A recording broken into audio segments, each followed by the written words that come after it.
दोस्तों, नेटो टूटने से पहले यूरोप ने चिल्लाया नहीं। यूरोप ने अपना पैसा उठा लिया। और जियोपॉलिटिक्स में ये सबसे खतरनाक सिग्नल होता है। दोस्तों, ये कोई ट्रम्प वर्सेस यूरोप का ड्रामा नहीं है। ये 75 साल पुराने ट्रस्ट का पोस्टमार्टम है। और जब ट्रस्ट मरता है, अलायंस ज्यादा देर तक जिंदा नहीं रहता। सोचिए, अगर कल वॉर हो जाए और अमेरिका बोले पहले इनवॉइस क्लियर करो। उसी दिन यूरोप ने डिसाइड कर लिया भाई, इनफ इज इनफ।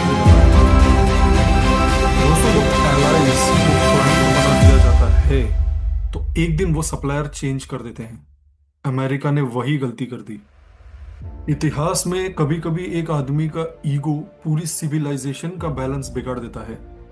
आज हम उसी ईगो के आफ्टर शॉक्स देख रहे हैं। वंदे मातरम दोस्तों, कैसे हैं आप सब। मैवरिक जियोपॉलिटिक्स के आज के सेशन में आप सबका बहुत बहुत स्वागत है। चैनल को लाइक शेयर और सब्सक्राइब जरूर कीजिए दोस्तों, ताकि हमें मोटिवेशन मिले और ग्रो होने का एक अपॉर्चुनिटी भी मिले। धन्यवाद। अ, दोस्तों, एक टॉपिक जिस पर मैं आपका आज ध्यान खींचना चाहूंगा, और वो एक्चुअली है सबसे डेंजरस शिफ्ट पर। अब ये कोई हेडलाइन नहीं है, ये कोई ब्रेकिंग न्यूज नहीं है।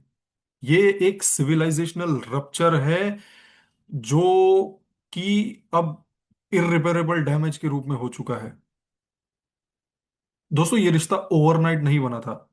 ये कोई कन्वीनियंस वाली मैरिज नहीं थी। 75 साल तक दुनिया ने एक ही पिक्चर देखी। नेटो, जहां अमेरिका शील्ड था। यूरोप, एक बॉडी। मार्शल प्लान, जहां अमेरिका ने यूरोप को सिर्फ पैसा नहीं दिया, डिग्निटी भी वापस दी। कोल्ड वॉर अलायंस, जहां ये दोनों एक दूसरे के लिए न्यूक्लियर रिस्क तक लेने को तैयार हो गए। एंड सबसे बड़ा narrative, west is one. West is one, जहां अटलांटिक सिर्फ समंदर नहीं था, डिवाइड नहीं था। अमेरिका और यूरोप का रिश्ता सिर्फ स्ट्रेटेजिक अरेंजमेंट नहीं था, एक इमोशनल बॉन्ड बन गया था।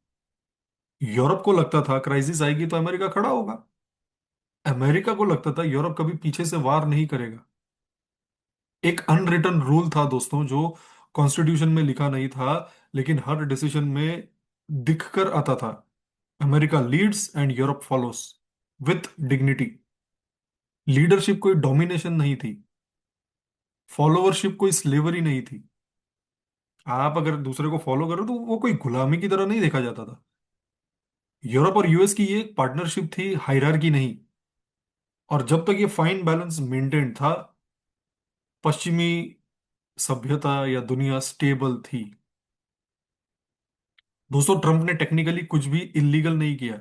ना कोई ट्रीटी फॉर्मली फाड़ी, ना कोई एग्रीमेंट फॉर्मली या ऑफिशियली कैंसिल किया। पेपर पे सब इंटैक्ट था।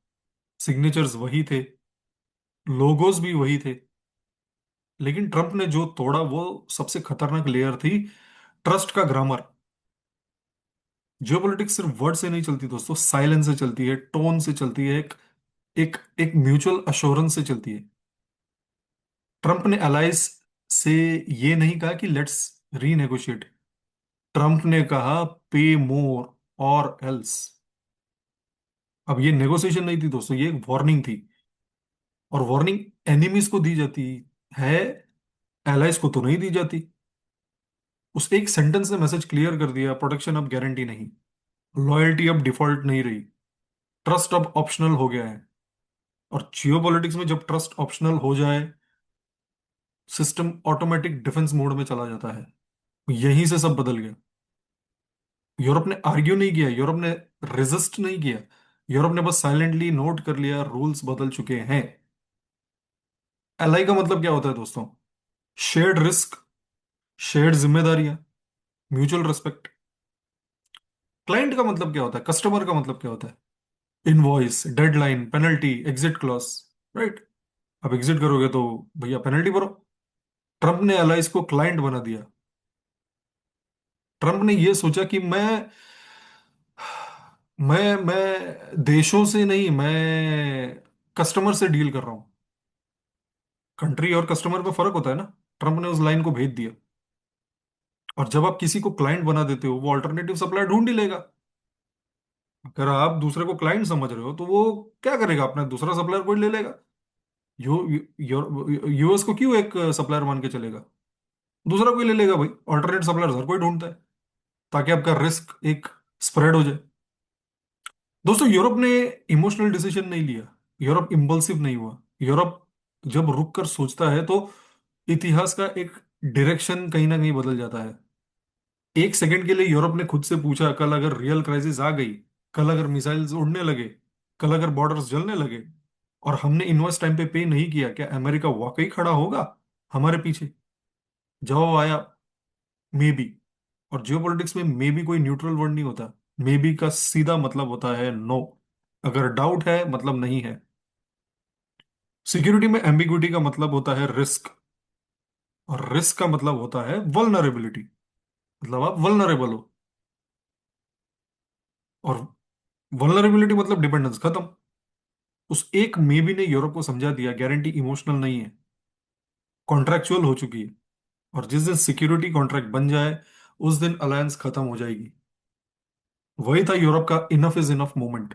उस दिन यूरोप ने अमेरिका को अटैक नहीं किया, उस दिन यूरोप ने सिर्फ अपना फ्यूचर रीथिंक किया। पहले अमेरिका का रोल क्लिस्टर क्रिस्टल क्लियर था दोस्तों। सिक्योरिटी गारंटर, जो पूछता नहीं था, बस खड़ा होता था। स्टेबिलिटी एंकर की तरह, जिसके होने से सिस्टम हिलता नहीं था। अमेरिका प्रोटेक्शन बेचता नहीं था, अमेरिका प्रोटेक्शन गारंटी करता था। लेकिन ट्रम्प के बाद पिक्चर बदल गई। अमेरिका प्रोटेक्टर नहीं रहा, अमेरिका एक रेंट सीकर बन गया, एक ओनर बन गया एक फ्लैट का, जो टेनेंट से रेंट मांगता है। अब सिक्योरिटी का मतलब क्या हो गया? प्रोटेक्शन प्राइस पे, यानी रेट कार्ड के साथ, मंथली कमिटमेंट के साथ। आपको सब्सक्रिप्शन भरना पड़ेगा नेटफ्लिक्स का, कैसे आप सब्सक्रिप्शन भरते हो मंथली? ट्रम्प भी वही मांग रहा है इनसे। इमरजेंसी में भी इनवॉइस, क्राइसिस के बाद नहीं, पहले। तो मुझे पहले ही पेमेंट कर दो भाई। मैसेज क्लियर था, सिक्योरिटी फ्री नहीं होती।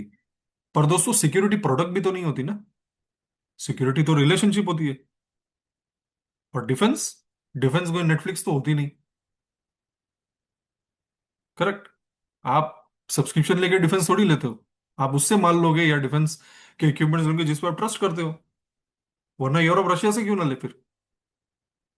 जहां आप पॉज, कैंसल और डाउनग्रेड कर सकते हो, जहां क्राइसिस के वक्त बफरिंग आए, जिस दिन प्रोटेक्शन ट्रांजैक्शनल बन जाए, उस दिन ट्रस्ट एक्सपायर्ड।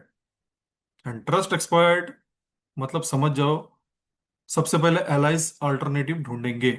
और वही किया यूरोप ने। यूरोप ने कोई शोर नहीं मचाया, कोई थ्रेटन नहीं किया। यूरोप ने शांति से, आराम से यूएस ट्रेजरी बॉन्ड्स बेचने शुरू कर दिए। ये कोई लाउड प्रोटेस्ट नहीं था, ये elite financial no confidence motion था। मैसेज सिंपल था, we don't trust you with our savings. तुम तो कल मेरा सेविंग्स उठा लोगे भाई, अगर मैंने तुमसे डील नहीं किया तो। दोस्तों, यूरोप स्ट्रीट प्रोटेस्ट नहीं करता, यूरोप प्रेस कॉन्फ्रेंस पे धमकी नहीं देता, यूरोप ट्विटर पे वॉर नहीं करता जैसे हमारे ट्रम्प काका करते हैं। ना ही यूरोप ने लाउड हुआ इस वक्त, ना ही ड्रामेटिक होने दिया सिचुएशन को। यूरोप बोर्ड रूम में डिसीजन लेता है, फाइल्स, फुटनोट्स और बैलेंस शीट के साथ। और जब डिसीजन यूरोप ने लिया इस वक्त, वो टेम्पररी एडजस्टमेंट नहीं था, वो परमानेंट हुआ। उस दिन यूरोप ने गुस्सा नहीं दिखाया, उस दिन यूरोप ने अमेरिका को ब्लेम नहीं किया। उस दिन यूरोप ने एक लाइन बोल दी, boss we need options, we need to find options. और जियोपॉलिटिक्स में ये वी नीड ऑप्शंस एक भूकंप की तरह होती है। क्योंकि ऑप्शंस का मतलब होता है बैकअप पार्टनर्स। ऑप्शंस का मतलब होता है ऑल्टरनेटिव करेंसीज। ऑप्शन का मतलब होता है पैरेलल डिफेंस सिस्टम। ऑप्शन का मतलब होता है इंडिपेंडेंट डिप्लोमेसी। और जब यूरोप ऑप्शंस ढूंढ रहा है, तो अमेरिका प्लान ए नहीं है, वो होगा प्लान में। बट देन अगर ट्रांजेक्शनल ही रखना है अमेरिका को, तो ठीक है, यूरोप भी ट्रांजेक्शन ही करेगा। यूरोप फिर अमेरिका को एक ऑप्शन की तरह देखेगा। इंपॉर्टेंट हो सकता है लेकिन एक्सक्लूसिव नहीं। और वर्ल्ड ऑर्डर में एक्सक्लूसिव से रिप्लेसेबल बन जाना पावर का साइलेंट कोलैप्स होता है दोस्तों। आप एक्सक्लूसिव अगर हो, तो आप रिप्लेसेबल बन जाओगे। यूरोप को एक दिन में ये ज्ञान नहीं आया, ये रियलाइजेशन सैंक्शंस, वॉर्स और क्राइसिस के बीच आया। यूरोप ने धीरे धीरे तीन हार्ड लेसन सीखे। US weapons is equal to leverage, जब स्पेयर पार्ट्स, अपग्रेड्स और एमुनिशन किसी और के हाथ में हो, तो आप इंडिपेंडेंट नहीं होते, आप कंप्लायंट होते हो। और यूएस बैंक जो है वो सैंक्शन का ट्रैप है। डॉलर सिस्टम में घुसते ही पॉलिसी डिसएग्रीमेंट भी फिनेंशियल पनिशमेंट बन जाएगी। अगर आपने डिसएग्रीमेंट किया तो भैया आपकी तो कमर तोड़ दी जाएगी। पेमेंट रुकता है, ट्रेड रुकता है, ऑटोनॉमी रुक जाती है। अमेरिका का जो टेक्नोलॉजी है वो लीगल वल्नरेबिलिटी है एक। क्लाउड हो, डेटा हो या सॉफ्टवेयर हो, एक अमेरिकन लॉ और यूरोपियन कंपनी कोर्ट के नोटिस में आती है। उस दिन यूरोप को समझ आ गया दोस्तों, डिपेंडेंस सिर्फ इकोनॉमिक प्रॉब्लम नहीं है, सोवरेंटी प्रॉब्लम है। और इसीलिए यूरोप ने गुस्से में नहीं, कैलकुलेशन के साथ बोला, we will stand on our own feet.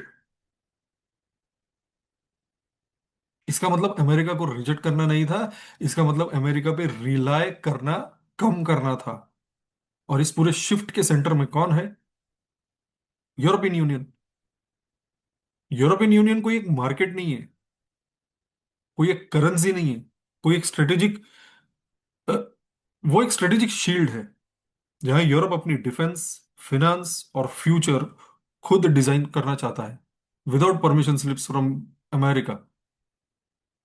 America में एक्चुअली अगर आप देखें तो काफी समय से यूरोप में ये चर्चा चल रही थी कि हमें हमें अमेरिका के शील्ड से बाहर आना है, पर डोनाल्ड ट्रम्प ने उसको थ्रस्ट दे दिया इस बार कि भैया इनफ इज इनफ। जैसे मैंने कहा, बहुत हो गया, मैं अब इस जंजाल से बाहर निकलूंगा। अमेरिका वाले,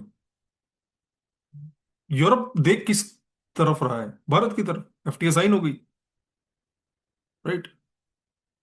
यूरोप को फ्लैशी पार्टनर्स नहीं चाहिए थे दोस्तों, यूरोप को एक रिलायबल पार्टनर चाहिए था। ये मैंने कल के वीडियो में भी बात की है, थोड़ा इस पर टच किया है मैंने। अमेरिका का ईगो फर्स्ट है, नैरेटिव पहले आता है, इमेज पहले आती है, लेक्चर पहले आता है।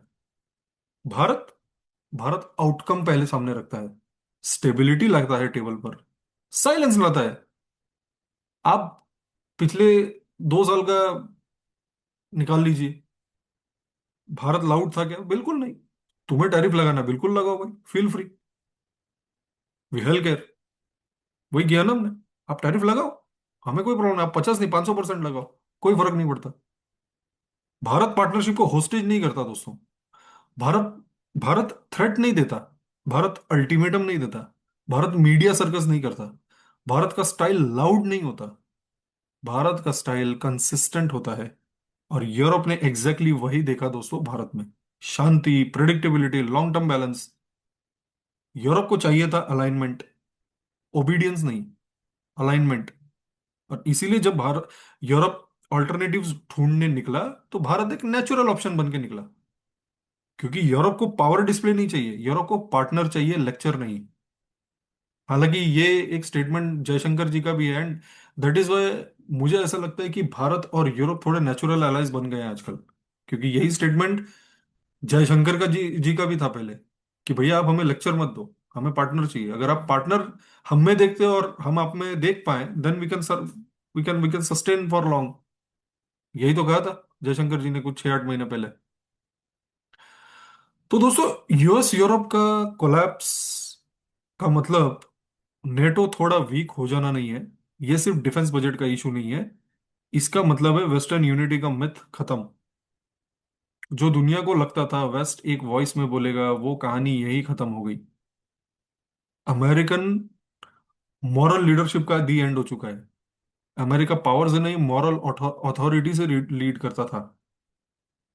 जब एलाइज पे लेक्चर आया, अथॉरिटी क्रेडिबिलिटी में बदल गई। क्रेडिबिलिटी में बदल गई ना, उसकी क्रेडिबिलिटी में ही लोगों को डाउट है। वर्ल्ड ऑर्डर का एक पिलर अब एक पिलर पे नहीं खड़ा है दोस्तों, देर आर मल्टीपल पोल्स। अगर आप ध्यान से देखें तो डिसीजन वॉशिंगटन में नहीं, हर कैपिटल में होगा अब। और इसमें सबसे डिस्टर्बिंग बात क्या है? इस पूरे सिस्टमिक कोलैप्स का ट्रिगर कोई वॉर नहीं था, कोई रेवोल्यूशन नहीं था, कोई एक्सटर्नल एनिमी नहीं था किसी के लिए।